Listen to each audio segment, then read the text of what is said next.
Hello friends, welcome back to our channel. Friends, ఈ వీడియోలో మనం ఈరోజు అన్ని న్యూస్ పేపర్లో వచ్చినటువంటి ఇంపార్టెంట్ ఎడ్యుకేషన్ అప్డేట్స్తో పాటు చాలా ముఖ్యమైనటువంటి కరెంట్ అఫైర్స్ కూడా రావడం జరిగింది. ఈరోజైతే చాలా ఇంపార్టెంట్ అప్డేట్స్ ఉన్నాయి. వీడియోని ఎక్కడ స్కిప్ చేయకుండా ఎండ్ వరకు చూడండి. చూసే ప్రతి ఒక్కరికి ఖచ్చితంగా లైక్ చేయండి. డైలీ 1 to 2 hours వర్క్ చేసి దాదాపుగా 10 న్యూస్ పేపర్ చదివి ఇన్ఫర్మేషన్ మీకు అందించడం జరుగుతుంది. చాలామంది చూస్తున్నారు కానీ లైక్ చేయట్లేదు. ఖచ్చితంగా లైక్ చేయండి. ఈ వీడియోకి అయితే నేను 2000 లైక్స్ ఎక్స్పెక్ట్ చేస్తున్నాను. ఇది ఎవరికైతే యూజ్ ఉంటుందో వారికి షేర్ చేయండి. అదేవిధంగా సబ్స్క్రైబ్ చేసుకొని చూడండి. రెగ్యులర్గా మీకు జాబ్ అప్డేట్స్ అంతాయి. మన ఛానల్కి సంబంధించిన టెలిగ్రామ్ గ్రూప్లో కూడా జాయిన్ కాండి. సో దాంట్లో కూడా రెగ్యులర్గా జాబ్ అప్డేట్ షేర్ చేస్తున్నాను. మీకు చాలా యూజ్ ఉంటుంది. ఆ గ్రూప్లో కంపల్సరీ జాయిన్ కాండి. ఫ్రెండ్స్, మన ఛానల్ ద్వారా మన యాప్లోకి ఎకానమీకి సంబంధించి కావచ్చు, పాలిటిక్కి సంబంధించి చాప్టర్ వైజ్ టెస్ట్ సిరీస్ అయితే తీసుకురావడం జరిగింది. సో వీటికి సంబంధించి మీకు కేవలం పీడిఎఫ్స్ కావాలనుకుంటే 99 రూపీస్కి ఎకానమీ పొందవచ్చు. అది ఒకవేళ ఎకానమీకి సంబంధించినటువంటి PDFs and online test series కావాలనుకుంటే 149 రూపీస్ అనేది ఉంది. అండ్ పాలిటిక్కి సంబంధించి కూడా పీడిఎఫ్స్ అయితే మీకు 99 తోటి తీసుకోవచ్చు. అండ్ డౌన్లోడ్ చేసుకుని ప్రింట్ కూడా తీసుకోవచ్చు. అండ్ పాలిటిక్కి సంబంధించి పూర్తి test series, online test series and PDFs రెండు కలిపి 149 రూపీస్కి అందిస్తున్నాం. అండ్ కరెంట్ అఫైర్స్ 12 months సంబంధించి మీకు అక్టోబర్ నుంచి సెప్టెంబర్ మంత్కి అయితే ఉంటాయి. ఇవి మీకు 125 రూపీస్కి రావడం జరుగుతుంది. డౌన్లోడ్ చేసుకుని వీటిని మీరు ప్రింట్ తీసుకోవచ్చు. ఇంకా forest beat officer and constable ఎస్ఐకి సంబంధించిన ఫుల్ కోర్సెస్ అనేటువంటి 149 రూపీస్కి అందిస్తున్నాం. దీంతో పాటుగా ఎస్జిటి టెట్కి సంబంధించినటువంటి ఫుల్ కోర్స్ కూడా జస్ట్ ఇప్పుడు మనం 99 రూపీస్కి అందించడం జరుగుతుంది. ఒకసారి మీరు యాప్ డౌన్లోడ్ చేసుకుని వీటికి సంబంధించిన శాంపిల్ టెస్ట్ పీడిఎఫ్స్ అక్కడ ఉంటాయి. చూసిన తర్వాత నచ్చితే కోర్స్ అయితే తీసుకోండి. ఫ్రెండ్స్, ఈరోజు న్యూస్ పేపర్లో వచ్చిన అప్డేట్స్ కనుక చూసినట్లయితే మనకి ఇక్కడ ఫస్ట్ అప్డేట్ వచ్చేసి గ్రూప్ 3 పరీక్షకు పగడ్బందీ ఏర్పాట్లు చేయాలి అంటూ ఇక్కడ ఒక అప్డేట్ మనం చూడవచ్చు. గ్రూప్ 3 పరీక్ష కోసం ప్రిపేర్ అవుతున్న ప్రతి ఒక్కరైతే వీడియోని లైక్ చేసి సో మీ రివిజన్ కంప్లీట్ అయిందా లేదా అనేది కింద కామెంట్ చేసేటువంటి ప్రయత్నం చేయండి. సో ఇక్కడ మనం చూసినట్లయితే నాగర్ కర్నూలు కలెక్టర్ సంతోష్ అని చెప్పేసి ఇక్కడ ఇవ్వడం జరిగింది. గ్రూప్ 3 పరీక్ష నిర్వహణకు పగడ్బందీగా ఏర్పాట్లు చేయాలని అధికారులను జిల్లా కలెక్టర్ సంతోష్ ఆదేశించినట్టు ఇక్కడ చూడవచ్చు. శుక్రవారం నాగర్ కర్నూలు కలెక్టరేట్ మీటింగ్ హాల్లో సమావేశం నిర్వహించారు. ఈ సందర్భంగా ఆయన మాట్లాడుతూ ఈ నెల 17-18 తేదీల్లో జరగబోయేటువంటి గ్రూప్ 3 పరీక్షకు సంబంధించి అధికారులతో సమీక్ష సమావేశం నిర్వహించినట్లు ఇక్కడ చూడవచ్చు. జిల్లా వ్యాప్తంగా అక్కడ 33 పరీక్షా కేంద్రాలు ఏర్పాటు చేసినట్లు తెలిపినట్టు ఇక్కడ చూడవచ్చు. ఇట్లా ప్రతి జిల్లాలో మన గ్రూప్ 3 ఎగ్జామ్ సంబంధించిన ఏర్పాట్లు అయితే జరుగుతున్నాయి. సో మనకి ఈ నెల 17-18 తేదీల్లో గ్రూప్ 3 ఎగ్జామ్ జరగబోతున్నట్లు ఇక్కడ అయితే మనం చూడవచ్చు. ఇక నెక్స్ట్ కనుక చూసినట్లయితే ఇక్కడ రివిజన్తో గ్రూప్స్లో సక్సెస్ అంటే ఇక్కడ మనం చూడవచ్చు. చాలా మంచి ఆర్టికల్ రావడం జరిగింది. వెలుగు సక్సెస్ న్యూస్ పేపర్ ఈరోజు మీరు డౌన్లోడ్ చేసుకొని చూసేటువంటి ప్రయత్నం చేయండి. సో ఇక్కడ మనం చూసినట్లయితే రివిజన్ తోటే గ్రూప్స్ సక్సెస్ ఉంటుందని చెప్పేసి ఇక్కడ ఇచ్చారు. దాంతోపాటుగా 30 days గ్రూప్ 2 ప్లాన్, ఇది ముఖ్యంగా గ్రూప్ 2కు సంబంధించి సీరియస్గా ప్రిపేర్ అభ్యర్థులకు ఈ 30 daysని ఎట్లా యూజ్ చేసుకోవాలని చెప్పేసి ఇక్కడ ఇచ్చారు. వేటిపైన స్పెషల్ ఫోకస్ చేయాలి, ముఖ్యంగా మనకు ఎక్కువ వెయిటేజ్ ఉన్నటువంటి తెలంగాణ మూవ్మెంట్ కావచ్చు అండ్ ఎకానమీకి సంబంధించి వీటిపైన ఎక్కువగా ఫోకస్ చేయాలి అని చెప్పేసి ఇక్కడ మనకి ఇవ్వడం జరిగింది. దాంతోపాటుగా పేపర్ 1 ఎట్లా చదవాలి, కొంచెం సీరియస్గా తీసుకొని చదవాలి, ఎందుకంటే ఇదే డిసైడింగ్ అని చెప్పేసి ఇక్కడ పేపర్ 1కి సంబంధించి కూడా ఇచ్చారు. ఇంకా కామన్ టాపిక్స్ను తీసి వాటిని ఒక రివిజన్ ప్లాన్ కింద పెట్టుకోవాలని చెప్పేసి ఇక్కడ ఇవ్వడం జరిగింది. ముఖ్యంగా ఏదైనా కూడా మీరు ఇప్పటివరకు చదివినంతా రివిజన్ చేసుకోవడం వల్ల సక్సెస్ ఎక్కువ ఉంటుందని చెప్పేసి ఇక్కడ మనకి ఇవ్వడం జరిగింది. ముఖ్యంగా గ్రూప్ 2 అనేది మనకు డిసెంబర్ 15-16 తేదీలో నెక్స్ట్ మంత్ డిసెంబర్ 15-16 తేదీలో అయితే కండక్ట్ చేయబోతున్నారు. సో ఈ 1 month మీరు రివిజన్తో కరెక్ట్గా ప్లాన్ చేసుకున్నట్లయితే సక్సెస్ వస్తుందని చెప్పేసి ఇక్కడ ఇచ్చారు. హై స్కోరింగ్ ఉన్నటువంటి సబ్జెక్టులకు ఎక్కువగా ఫోకస్ చేయాలని చెప్పేసి ఇవ్వడం జరిగింది. దాంతోపాటుగా కొత్తగా వచ్చినటువంటి ప్రభుత్వ విధానాలు, తెలంగాణ ప్రభుత్వ విధానాలకు సంబంధించి ఎక్కువ ఫోకస్ చేయాలని చెప్పేసి ఇవ్వడం జరిగింది. అదేవిధంగా మార్క్ టెస్ట్లతో మేలు అని చెప్పేసి కూడా చూడవచ్చు. సో మీరు కంపల్సరీ డైలీ ఒక టెస్ట్, అది 50 marks 100 marks లేకుంటే 150 marks ఒక టెస్ట్ అయితే రాసేటువంటి ప్రయత్నం చేయండి. సో దానివల్ల మీకు అక్యురసీ పెరుగుతుంది, స్పీడ్ పెరుగుతుంది. ఎగ్జామ్ హాల్లో మీరు ఫ్రీగా ఎగ్జామ్ రాసేటువంటి ఛాన్స్ ఉంటుంది. సో ఎక్కువగా మీరు రివిజన్ చేయాలని చెప్పేసి చాలామంది మార్క్ టెస్టులు రాయారు. మార్క్ టెస్టులు 100% రాయండి. రాసిన టెస్టుకు ఒక 1.5 hour మళ్ళీ వాటిని మీరు చూసుకోండి. మిస్టేక్ పోయినాయి, ఎట్లా మిస్టేక్ చేసాం, రైట్ చేస్తే ఎట్లా కరెక్ట్ చేసామని కూడా మీరు వాటిని చూసినట్లయితే మీకు ఎక్కువ గుర్తుండేటువంటి ఛాన్స్ ఉంటుంది. గ్రూప్ 2 లాంటి సిలబస్ అది ఒక సముద్రం, అది కంప్లీట్ కావాలి, మొత్తం కంప్లీట్ కావాలని చెప్పి చదువుతూ ఉంటారంటారు. అది ఎప్పటికీ కంప్లీట్ కాదు. చదివినటువంటి 70 or 80% దాన్ని మీరు ఎక్కువగా రివిజన్ చేసుకొని టెస్టులు రాసుకున్నటువంటి ప్రయత్నం చేయండి. 100% మీకు సక్సెస్ వస్తుంది.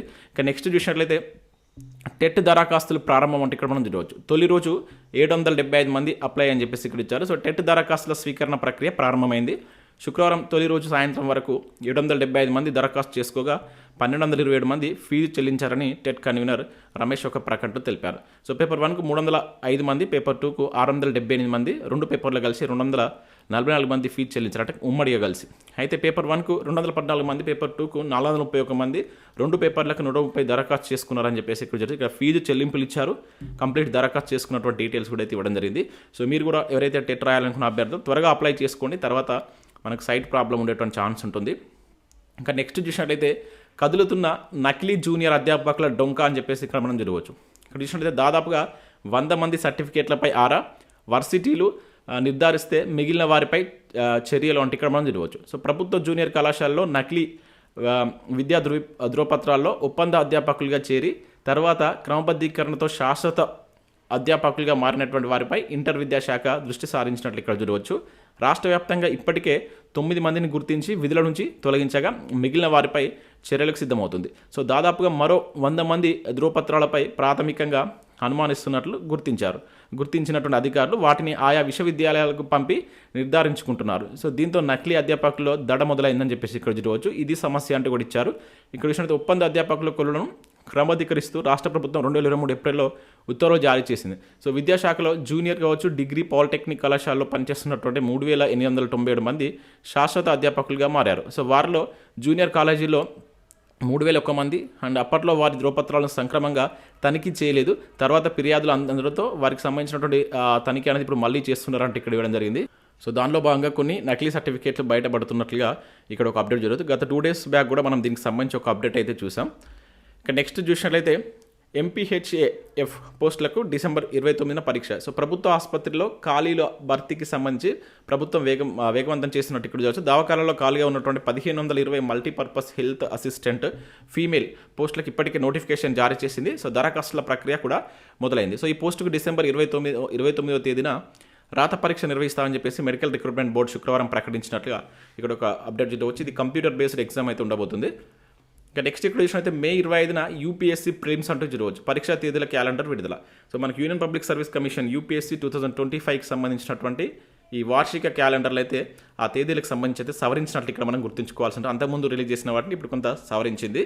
సో తాజా క్యాలెండర్లో సివిల్ సర్వీసెస్ కావచ్చు, అదేవిధంగా ఏదైతే NDA కావచ్చు, CDS, ఇంకా CISF, combined Jio scientist, Indian forest services, central armed police forces వంటి పరీక్షా తేదీలను అయితే ఇక్కడ చేంజ్ చేసినట్టు ఇక్కడ గుర్తుంచుకోండి. సో ఎవరైతే UPSCకి ప్రిపేర్ అవుతున్న అభ్యర్థులు ఒకసారి మీరు UPSC సైట్కి వెళ్ళి చూసేటువంటి ప్రయత్నం చేయండి. ఇంకా నెక్స్ట్ చూసినట్టయితే ఈనాడు ప్రతిభకు సంబంధించి ఇక్కడ మనకు ఇండియన్ హిస్టరీకి సంబంధించి ఒక ఆర్టికల్ అయితే ఇవ్వడం జరిగింది. అండ్ దాంతోపాటు ఇక్కడ మనకు రీజనింగ్ సంబంధించినటువంటి కొన్ని ప్రాక్టీస్ ప్రశ్నలు ఉన్నాయి. వీటిని కూడా డౌన్లోడ్ చేసుకొని చూసేటువంటి ప్రయత్నం చేయండి. ఇవి మనకు వివిధ న్యూస్ పేపర్లో వచ్చినటువంటి ముఖ్యమైనటువంటి education updates. Next current affairs చూద్దాం. చాలా ముఖ్యమైన కరెంట్ అఫైర్స్ ఉన్నాయి. స్కిప్ చేయకుండా చూడండి, ఖచ్చితంగా లైక్ చేయండి. నేను చెప్తున్నా కూడా చాలా తక్కువ మంది వీడియోని అయితే లైక్ చేస్తున్నారు. నేను వీడియోకి చాలా మంచి లైక్స్ రావడం జరిగింది. సో అడుగుతూనే లైక్ చేస్తున్నారు, లేకుంటే లైక్ చేయట్లేదు. కంపల్సరీ లైక్ చేయండి. మీకోసం ఇక్కడ దాదాపు ఒక 3-4 గంటలు వర్క్ చేసి నేను ఎవ్రీడే 6 years నుంచి వర్క్ అనేది చేయడం జరుగుతుంది. మీ నుంచి సపోర్ట్ ఉండాలి. లైక్ చేసి మీ మిత్రులకు షేర్ చేయండి. ఇక్కడ చూసినట్లయితే నల్సా కార్యనిర్వాహక అధ్యక్షుడిగా జస్టిస్ బిఆర్ గవాయ్ అంటే ఇక్కడ చూడవచ్చు. దీనిలో చాలా మంచి ఇన్ఫర్మేషన్ ఉంది అండ్ చాలా కరెంట్ అఫైర్స్ కూడా కవర్ అవుతాయి. ఒకసారి చూద్దాం. ఇక్కడ చూసినట్లయితే జాతీయ న్యాయ సేవల ప్రాధికార సంస్థ ఏదైతే నల్సా కార్యనిర్వాహక అధ్యక్షుడిగా సుప్రీంకోర్టు న్యాయమూర్తి జస్టిస్ బిఆర్ గవాయ్ నియమితులయ్యారనమాట. సో ఇది గుర్తుంచుకుంది. ఫస్ట్ నల్సాకు కార్యనిర్వాహక అధ్యక్షుడిగా ఇటీవల ఎవరు నియమితులయ్యారని చెప్పేసి అంటాడు. జస్టిస్ బిఆర్ గవాయ్ అని గుర్తుంచుకోండి. And legal services authority act 1987 ఇది ఇంతకుముందు అడిగారు. ఇది ఎప్పుడు వచ్చిందని చెప్పేసి అడగడం జరిగింది. ఈ ఇయర్ గుర్తుంచుకోవాలి. చాలాసార్లు ఇది ప్రీవియస్లో రిపీటెడ్ క్వశ్చన్ ఇది. సో దీని కింద అధికారాలను అనుసరించి రాష్ట్రపతి ద్రౌపది ముర్ము ఈయన్ని పదవిలో నియమించారు. సో ఎవరు నియమిస్తారంటే రాష్ట్రపతి గారు నియమిస్తారు. సో ఈ మేరకు కేంద్ర కార్యనిర్వాహక శాఖ శుక్రవారం దానికి సంబంధించినటువంటి ఉత్తర్వులు అయితే జారీ చేసింది. సో దీంతోపాటు ఈ నెల 11 నుంచి ఈ ఉత్తర్వులు అమల్లోకి వస్తాయని చెప్పడం జరిగింది. అయితే ఇప్పటి వరకు ఈ పదవిలో ఉన్నటువంటి జస్టిస్ సంజయ్ ఖన్నా సోమవారం మనకు 51వ ప్రధాన న్యాయమూర్తిగా బాధ్యతలు చేపట్టబోతున్న నేపథ్యంలో న్యాయమూర్తిలో సీనియారిటీ పరంగా 2వ స్థానంలో ఉన్నటువంటి జస్టిస్ గవాయ్తో కార్యనిర్వాహక అధ్యక్ష స్థానంలో రాష్ట్రపతి అతను నియమించినట్టు చూడవచ్చు. ఇక్కడ మీరు గుర్తుంచుకోవాల్సిందంటే ఇప్పుడు మనకు డివై చంద్రచూడ్ గారు పదవి విరమణ చేయడం జరిగింది, 50వ ప్రధాన న్యాయమూర్తి. ఇప్పుడు 51వ ప్రధాన న్యాయమూర్తి మనకు జస్టిస్ సంజీవ్ ఖన్నా వస్తున్నాడు. సో అతను CJIగా వెళ్తున్నాడు కనుక అతని యొక్క పోస్ట్కి ఇప్పుడు గవాయ్ గారు రాబోతున్నారు. అంటే ఎవరైతే 2వ సీనియర్ ఉంటారో వాళ్ళు మనకు నల్సాకి సంబంధించి కార్యనిర్వాహక అధ్యక్షుడిగా చేస్తారనమాట. సో ఇది చాలా ఇంపార్టెంట్, గుర్తుంచుకోండి. CJI స్థానం నుంచి జస్టిస్ సంజయ్ ఖన్నా పదవి విరమణ చేసిన తర్వాత మనకు 2025 May 14న మళ్ళీ జస్టిస్ బిఆర్ గవాయ్ తదుపరి CJIగా బాధ్యత స్వీకరిస్తారన్నమాట. ఇది ఎవరైతే నల్సాకు కార్యనిర్వాహక అధ్యక్షుడిగా ఉంటారో వాళ్ళకి కనుక ఏజ్ ఉన్నట్లయితే సో నెక్స్ట్ CJI కాబోతారు అనమాట. సో ఇది మనకు ప్రాసెస్ చాలా ఇంపార్టెంట్. ఈ ప్రాసెస్ పైన కూడా ప్రీవియస్లో క్వశ్చన్స్ పడడం జరిగింది. ఇక నెక్స్ట్ చూసినట్లయితే పిల్లలకు నో సోషల్ మీడియా అంటూ చూడవచ్చు. నిషేధం విధించాలని ఆస్ట్రేలియా నిర్ణయం. 16 ఏళ్ల లోపు వారు వినియోగించడంపై ఆంక్షలు అని చెప్పేసి ఇక్కడ మనం చూడవచ్చు. ఇక్కడ చూసినట్లయితే పిల్లల మానసిక ఆరోగ్యానికి ప్రమాదకరంగా మారుతున్నటువంటి సోషల్ మీడియాపై ఆంక్షలు విధించాలని చెప్పేసి ఆస్ట్రేలియా నిర్ణయించింది. 16 ఏళ్ల లోపు పిల్లలు ఎవరైతే ఉంటారో సోషల్ మీడియాకు వినియోగించకుండా నిషేధం విధించాలని చెప్పేసి నిర్ణయించినట్లు ఆస్ట్రేలియా ప్రధాని ఆంటోనీ ఆల్బోనిస్ గురువారం ప్రకటించినట్టు చూడవచ్చు. చాలా మంచి డిసిషన్. ఇటువంటి డిసిషన్ మన ఇండియాలో కూడా వస్తే చాలా బాగుంటుంది. ఎందుకంటే సోషల్ మీడియా వల్ల చిన్నపిల్లలు చాలా ఎఫెక్ట్ అవుతున్నారు. సో వాళ్ళు వినియోగించకూడదని చెప్పేసి, ముఖ్యంగా 16 ఇయర్స్ బిలో ఉన్నటువంటి వారు ఈ సోషల్ మీడియా ప్లాట్ఫామ్స్ యూజ్ చేయొద్దని చెప్పేసి ఆస్ట్రేలియా నిర్ణయం తీసుకున్నట్టు ఇక్కడ చూడవచ్చు.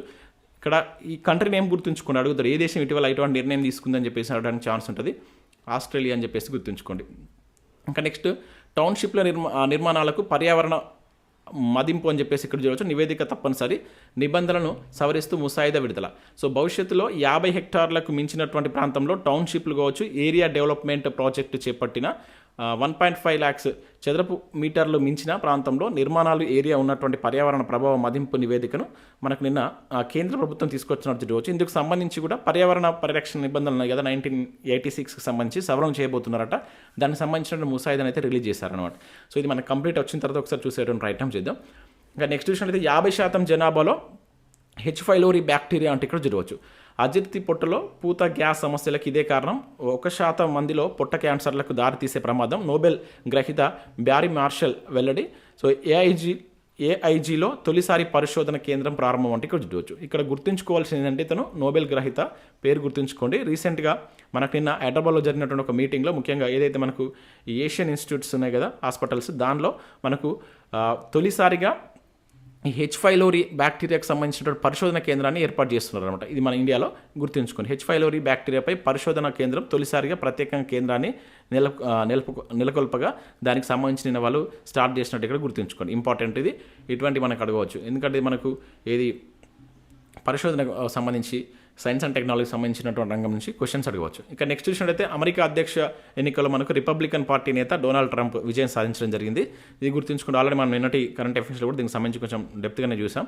ఇంకా భారత చెస్ క్రీడాకారుడు అర్జున్ ఇరగేషి 21. సో చెస్ ప్రత్యక్ష రేటింగ్లో ప్రపంచ 2వ స్థానాన్ని సాధించాడు. నిన్న కూడా దీనికి సంబంధించి చూసాం. ఇది చాలా చాలా ఇంపార్టెంట్, గుర్తుంచుకోండి. అడగడానికి ఛాన్స్ ఉంటుంది. ఇప్పుడు ఫస్ట్ ప్లేస్లో ఎవరు ఉన్నారంటే మనకు నార్వేకి చెందినటువంటి ఈ మాగ్నస్ కార్లోసన్ ఉన్నాడు కదా, అతను ఫస్ట్ ప్లేస్లో ఉన్నాడు. అతను నార్వేకి సంబంధించిన ప్లేయర్. ప్రీవియస్లో ఆ క్వశ్చన్ కూడా అడిగారు.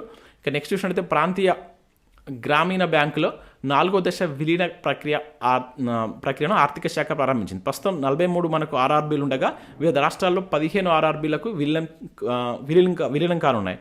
సో ఫలితంగా మొత్తం ఆర్బీఐల సంఖ్య అనేది 29కి తగ్గనట్లు ఇక్కడ చూడవచ్చు. చాలా చాలా ఇంపార్టెంట్. సో ప్రజెంట్ మన భారతదేశంలో 43 ఆర్ఆర్బీలు అయితే ఉన్నాయన్నమాట. సో వీటిని ఇప్పుడు విలీనం చేస్తున్నారు. దీనిలో 15 విలీనం చేస్తున్నారంట.